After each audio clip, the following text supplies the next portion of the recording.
I don't encourage people to lose weight, but to change how we think about fat bodies.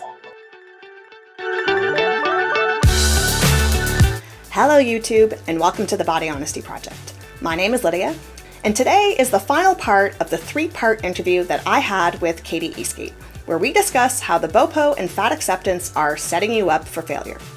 Now, the first part of the conversation talked about the reasons why the BoPo believes that people desire thinness. And the second part of the conversation talked about what the BoPo perceives to be the thin passport. This part of the conversation will focus on how the BoPo would like us to reimagine fat bodies. So if you haven't seen parts 1 and 2, pause this and go watch those first. And if you have seen parts 1 and 2, I hope you enjoy part 3. So on with the chat.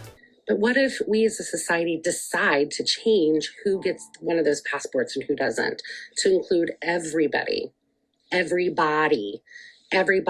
that weight spectrum, so that people in larger bodies aren't forced to have to go through very harmful processes in order to reduce their weight so that they can get that passport?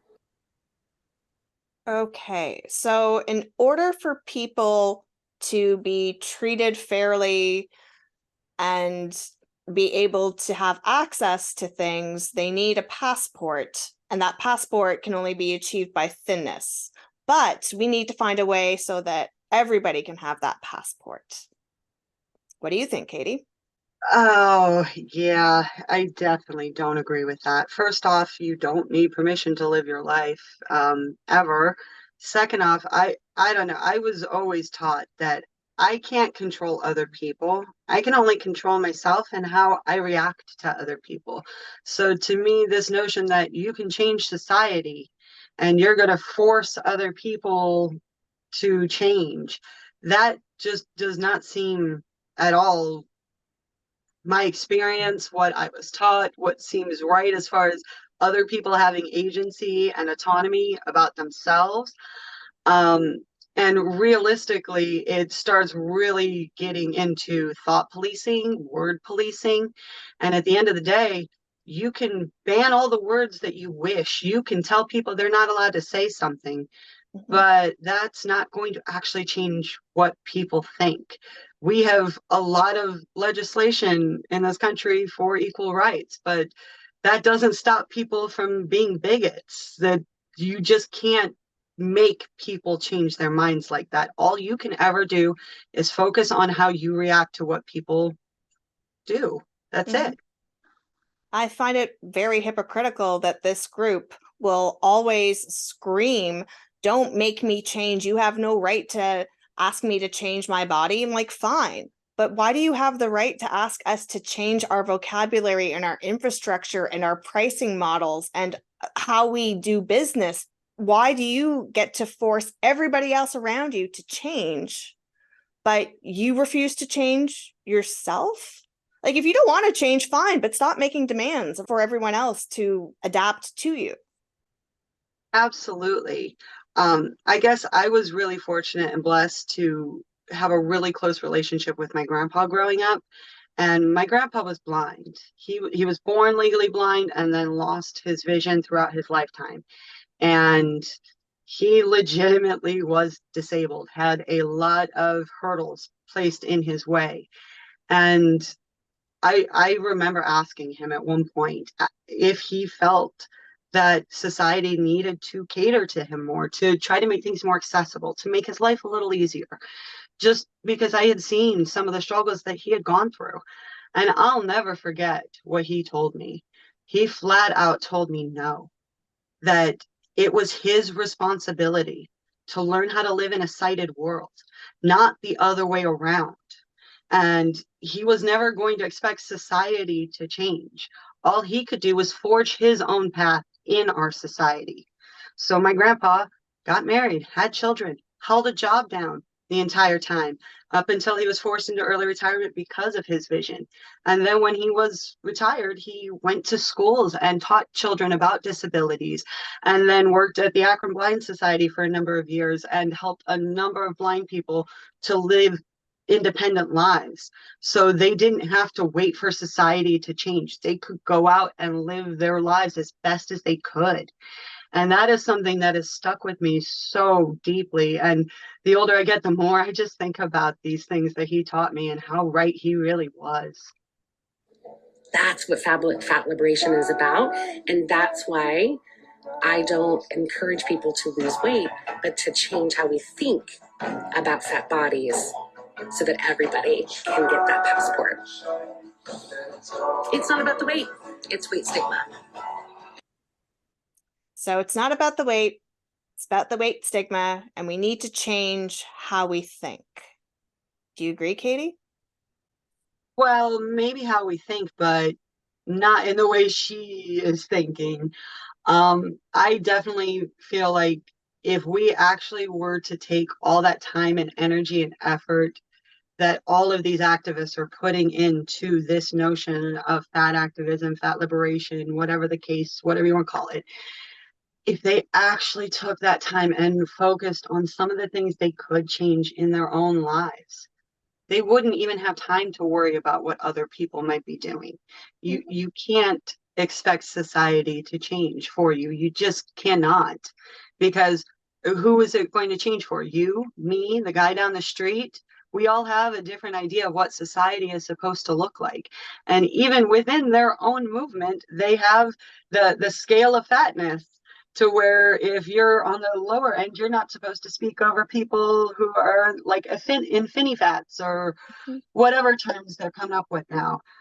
And so much of it comes back to this notion of discouragement of weight loss, this notion that it's going to be harmful, that the only way you can do it is to go through harmful means.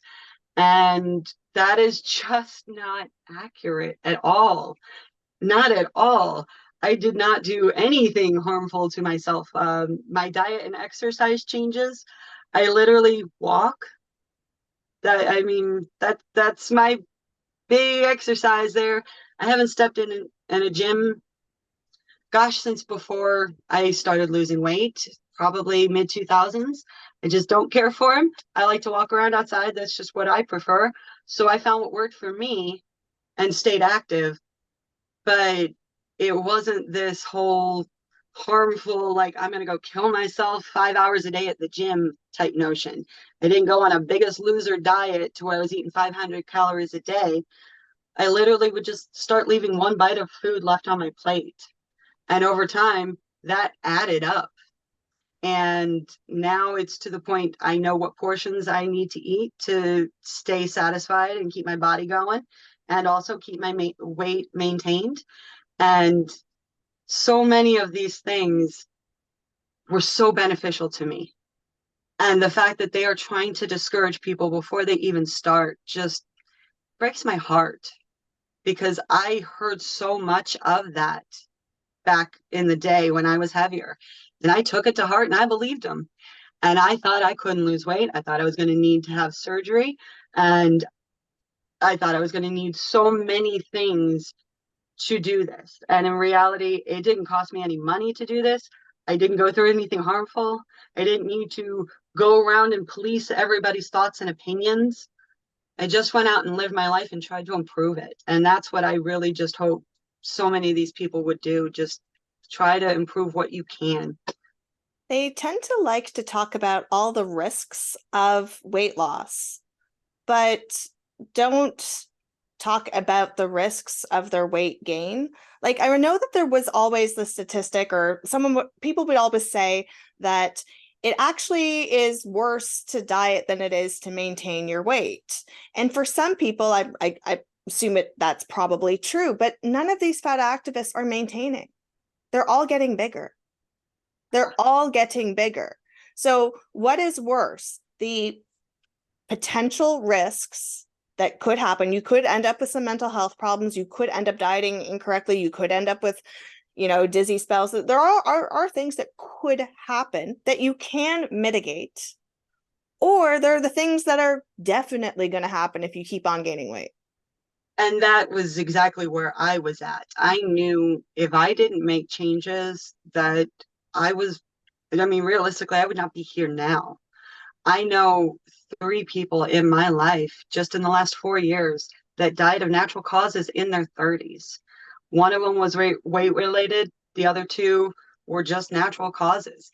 And I really just cannot help but think what position I would be in if I hadn't lost that weight.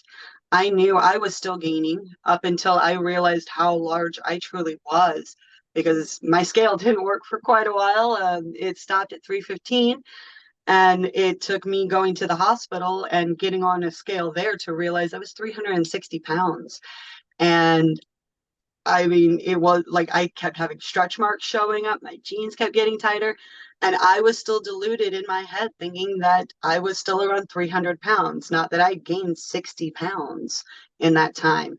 So it's it's just really hard to see so many people be where I was at, because I know what that feels like, but I can tell you that it doesn't necessarily always have to be that way. It won't solve all your problems, that's for sure.